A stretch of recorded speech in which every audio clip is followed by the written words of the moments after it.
l'ancien président Laurent Gbagbo va créer un nouveau parti. Rentré en Côte d'Ivoire le 17 juin, l'ex-président estime que le FPI, qu'il a fondé, est confisqué par M. Afin Guessan, qui s'arc-boute sur sa soi-disant légalité. Le divorce entre l'ancien président ivoirien, Laurent Gbagbo, et son ancien compagnon de route Pascal Afin Guessan est consommé. Lundi 9 août, M. Gbagbo a proposé la création d'un nouveau parti, laissant celui qu'il avait fondé aux mains de son ancien Premier ministre. Cette annonce, faite à l'issue d'une réunion à Abidjan du comité central du Front populaire ivoirien, FPI, fondé en 1982 par Laurent Gbagbo, entérine une rupture datant de 10 ans et qui apparaissait de plus en plus ouvertement entre messieurs Gbagbo et Afin Guessan.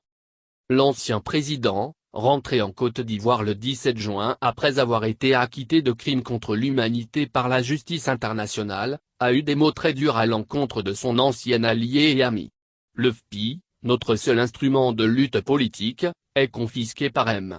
Afin Guessan, et malgré les nombreuses initiatives pour le raisonner, il s'arc-boute sur sa soi-disant légalité, a-t-il déclaré, selon un communiqué du FPI publié à l'issue de la rencontre de ses instances dirigeantes. M. Gbagbo a pris acte de la volonté et de l'obstination de M. Afin Guessan de prendre en otage le FPI, foulant ainsi aux pieds les années de sacrifice des militantes et militants du parti.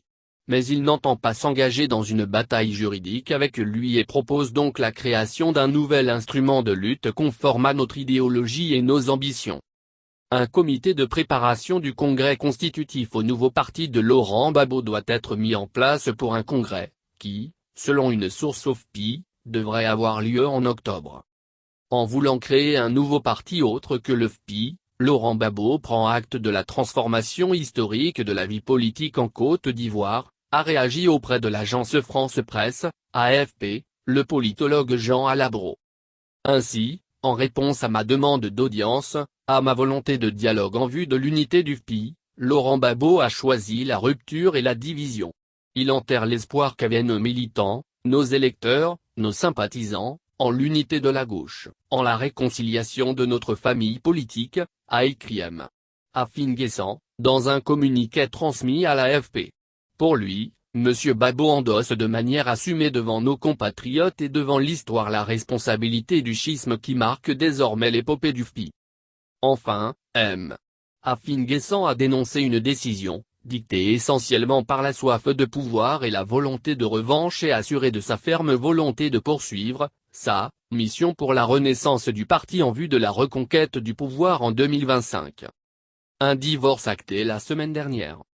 Le Front populaire ivoirien est divisé en deux camps depuis la crise de 2010-2011 qui avait fait 3000 morts, né du refus de M. Gbagbo de reconnaître sa défaite à la présidentielle face à Alassane Ouattara, le camp de Pascal Afin Guessan, président du FPI illégal reconnu par les autorités judiciaires ivoiriennes, et celui du FPI gbagbourien de l'ancien président. Plusieurs tentatives de rapprochement de messieurs Gbagbo et Afin Guessan ont échoué, et la semaine dernière, apprenant la convocation des instances dirigeantes du parti par M. Gbagbo, le FPI illégal a estimé dans un communiqué que, bien que membre fondateur du parti, Laurent Gbagbo n'est pas le président en exercice du FPI. Le communiqué ajoutait que le FPI illégal luttera, de toutes ses forces contre le culte de la personnalité et l'autocratie, le chemin de la dictature.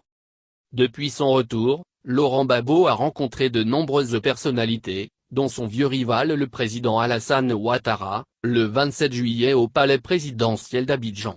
Il s'était auparavant rendu à Dakar, pour y rencontrer dans son fief un autre ancien président, actuel chef de l'opposition, Henri Konan Bédié.